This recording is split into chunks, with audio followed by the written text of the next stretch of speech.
আজকের ইফতারি শুরু করলাম ভাজা পোড়া। এখানে চিকেন ভাজি করে নিব ক্যাপসির মতো।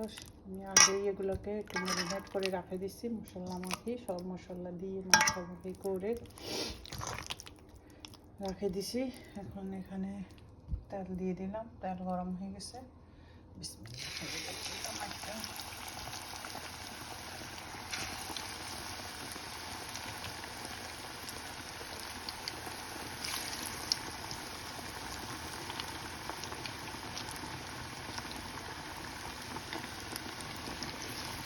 মশলা দিয়েছি, আসলে দেখাইতে ভুলে গেছি। রোজার মাস, সব কিছু তাড়াহুড়ো করা লাগে। এটা ভাজে নিই। এখানে পেঁয়াজের জন্য ডাল বেটে নিলাম, মোগলাই বানাইনি। বাটাই নিয়ে আমি দেখে আস্তে আস্তে ইনশাল্লাহ ভাজা হোক।